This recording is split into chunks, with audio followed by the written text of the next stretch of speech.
Jean d'Ormesson. Si je donne votre nom tel qu'il figure au Wouzou, ça va prendre du temps, mais je vais le faire. Jean Bruno Vladimir François de Paul Lefebvre d'Ormesson. Heureusement que vous n'habitez pas à un HLM, il n'y aurait pas de place sur la sonnette, hein.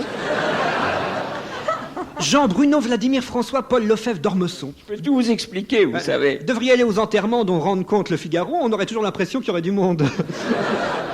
Alors, d'où ils viennent tous ces noms? Eh bien, Vous les avez rachetés, bon, très bien. Voilà. Oui, j'ai un ami qui dit, d'ailleurs tout le monde sait que cette famille était Anne depuis longtemps, alors on se demande comment tu y appartiens.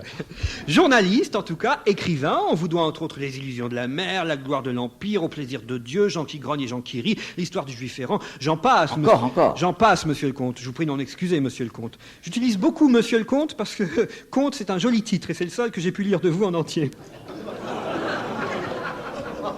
Non pas que vous n'écriviez pas bien, monsieur d'Ormesson, mais quand je lis vos éditos dans le Figaro, magazine, je me dis quel grand écrivain. Et quand je lis vos bouquins, je pense quel bon journaliste. C'est votre drame, ça, hein? Oui, vous avez tout à fait raison, c'est tout à fait vrai. Ça vous embête, hein, d'être à la fois écrivain et journaliste. Mais alors pourquoi vous n'arrêtez pas d'être journaliste? Vous voulez que je vous dise? Oui? Pour l'argent?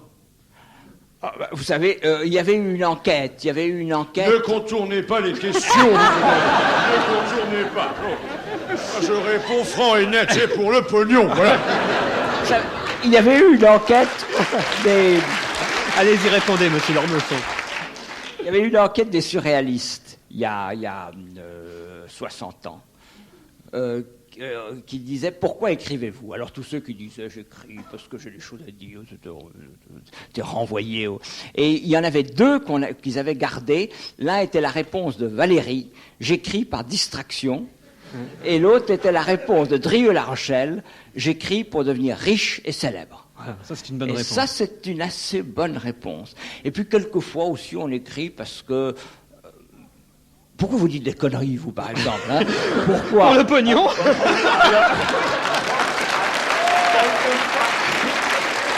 Quelquefois aussi... Mais moi, l'avantage par rapport à vous, c'est que ça fait rire. Quelquefois... Pas toujours, remarquez, mais... Une fois sur deux. Quelquefois aussi, il arrive qu'on se dise, tiens, c'est très très rare, je l'accorde tout de suite, mais qu'on se dise, tiens, j'ai quelque chose à dire, voilà. Alors, il y a voilà, quelquefois, mais je vous accorde que c'est très rare. Bon, moi je le reconnais. On s'en rend très peu compte en me lisant, bien sûr. Je vous l'avoue, je l'ai déjà dit, je ne vous ai pas encore lu, Jean d'Ormesson. Faut dire qu'on ne peut... Quoi? Non, c'est vrai. Comment? Mais on peut pas tout lire de vous, Il faut que dire. je vous écoute et vous ne m'avez pas lu. Mais j'ai commencé. Il va jamais chez le dentiste. Ouais, exact. C'est vrai, j'ai horreur de ça. Ouais. Ou alors j'ai des rendez-vous tout de suite. En tout cas, on ne peut pas lire tout de vous parce que vous avez tellement écrit. Vous êtes très prolixe, hein, vous écrivez... Non, j'écris très peu. Ah si, vous écrivez beaucoup. Oh. D'ailleurs, vous avez déclaré un jour, je cite, hein, je vous cite, « Je rêve d'une œuvre qui ne comporterait qu'un seul volume. » Moi aussi. Oui. Ça m'aurait permis de mieux préparer cette émission. Votre plume, d'ailleurs, n'a d'égal que votre langue, car vous êtes très bavard aussi. Ça, reconnaissez-le, vous êtes très bavard, monsieur d'Ormesson. Non? Mais je peux me taire beaucoup, vous savez. Quand je suis avec des gens pleins d'esprit comme vous, bah, évidemment, ça me donne envie de parler. Remarquez, vous avez beau avoir beaucoup de débit, vous n'en êtes pas pour autant un conte courant. On vous regrette. On vous reproche d'avoir parfois, dans vos articles, un style pédant et professoral. Oui, c'est vrai. Ça, hein. Mais c'est bien normal, certains publient à compte d'auteur. Vous, c'est de votre auteur de compte. Vous devez avoir l'habitude qu'on vous casse du sucre sur le dos, puisque vous vous mariâtes en avril 62 avec mademoiselle Françoise Béguin des sucres du même nom. Vrai? Qui ne put que fondre devant vos petites cuillères en argent. Que j'avais dans la bouche. Oui. Il faut dire que vous séduisez les femmes, poussant l'élégance à porter des chemises assorties à la couleur de vos yeux. C'est vrai encore aujourd'hui, hein? Pervenche. Il a les yeux blancs?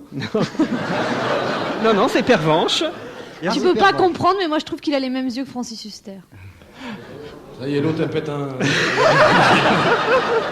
En tout cas, monsieur d'Ormesson, vous aimez les femmes au point d'avoir œuvré pour l'entrée de la première femme sous la coupole. C'était en 80, Marguerite Yourcenar. Vous prétendiez alors qu'il y aurait désormais 2 portes aux toilettes de l'Académie, je vous cite, sur l'une inscrit messieurs et sur l'autre Marguerite Yourcenar. Depuis, d'autres femmes sont rentrées dans ces toilettes. Quittons ce lieu, si vous le voulez bien, même si, vu l'âge moyen des académiciens, il est plus souvent occupé que les fauteuils de la noble assemblée.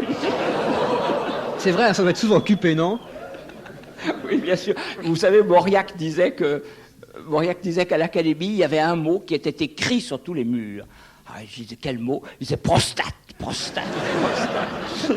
Quittons ce lieu, monsieur d'Ormesson, pour se préoccuper des endroits où vous écrivez. Vous avez plusieurs bureaux, je crois. Attendez, je reviens, je vais disparaître une minute, si vous permettez. Non, vous n'êtes pas dans le besoin, on le sait.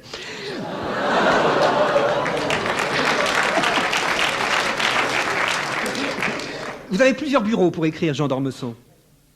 C'est vrai? Oui, c'est vrai, oui. Comme Sulitzer, en quelque sorte. Lui, il écrit dans plusieurs bureaux, mais lui, c'est en même temps.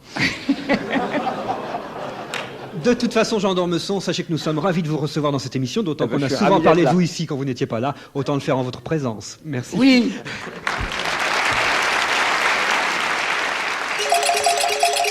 Box-office des comédiens. De Niro vaut 300 millions pour un film et Schwarzenegger vaut 300 points au Scrabble.